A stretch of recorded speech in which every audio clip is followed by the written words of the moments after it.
On lance 2 dés tétraédriques. Quand on lance un dé tétraédrique, on obtient 1, 2, 3 ou 4. On nous demande de représenter cette expérience par un tableau, le nombre d'issues de cette expérience. On désigne par grand A l'événement, la somme des chiffres obtenus est strictement supérieure à 5, et par B l'événement, la différence entre le plus grand chiffre obtenu et le plus petit est strictement supérieure à 2. On nous demande de calculer P de A et P de B. Nous allons représenter cette expérience aléatoire par un tableau qui est ce tableau de 4 lignes, 4 colonnes que vous voyez ici. Donc dans ce tableau, comment on construit ce tableau? Ici, le dé numéro 1, il peut tomber sur 1, 2, 3 ou 4. Le résultat obtenu avec le dé numéro 2 peut être égal à 1, 2, 3 ou 4. Donc au croisement de chaque résultat du dé numéro 2 et du dé numéro 1, on a donc un couple de réels. Ici 1, 2, 1 en bleu, 2 en rouge, c'est-à-dire que le dé numéro 2 est tombé sur 1 et le dé numéro 1 est tombé sur 2. Ici 3, 3, les deux dés ont donné 3. Ici 4, 2, le dé numéro 2 est tombé sur 4 et le dé numéro 1 est tombé sur 2. Et on a donc 16 possibilités, c'est-à-dire qu'ici on a un chiffre et un chiffre. Ce chiffre-là, le premier, peut varier de 1 à 4, le deuxième peut varier de 1 à 4. 4 fois 4, 16. Donc ici, nous avons les 16 issues possibles de cette expérience aléatoire.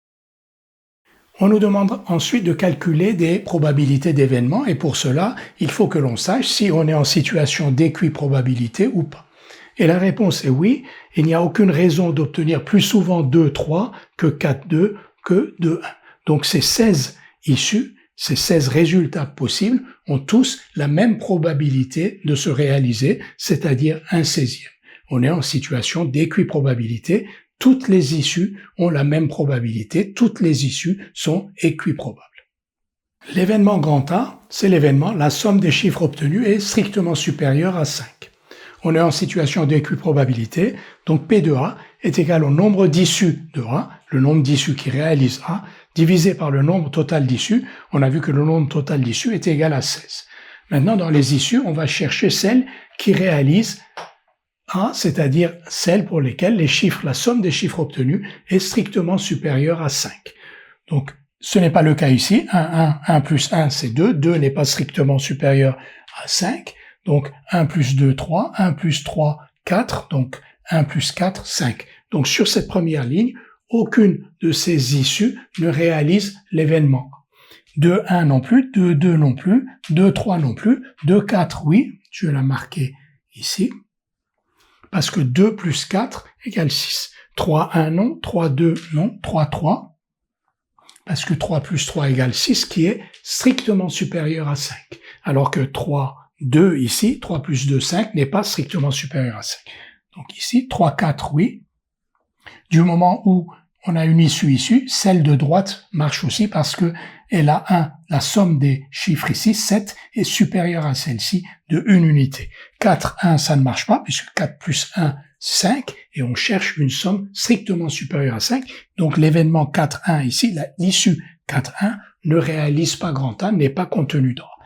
4, 2, oui. 4, 3, oui. Et 4, 4, oui. Donc 1, 2, 3, 4, 5, 6, on va les écrire.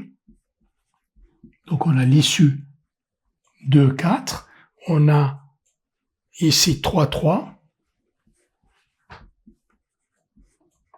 on a 3, 4, ensuite 4, 2, 4, 3, 4, 4.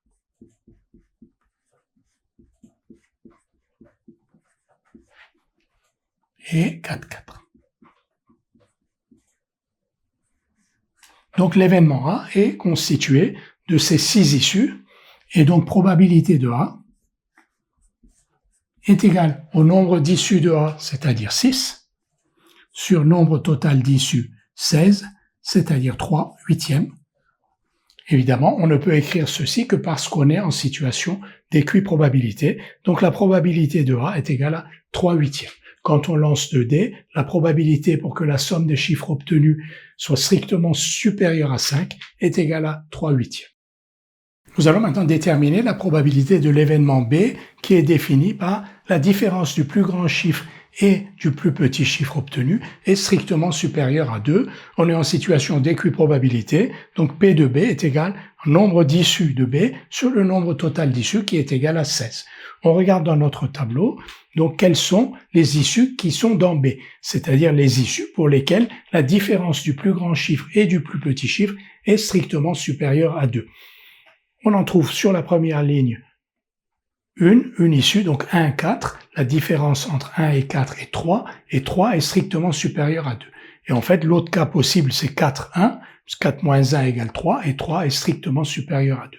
Dans tous les autres cas de figure, la différence entre le plus grand et le plus petit chiffre est de toute façon inférieure ou égale à 2. Vous voyez ici 2 moins 1, ici 2 moins 1, ici 3 moins 2, 3 moins 3, etc. Donc il y a deux issues qui sont contenues dans B. Il y a deux issues qui réalisent B. Donc B égale 1, 4 et 4, 1.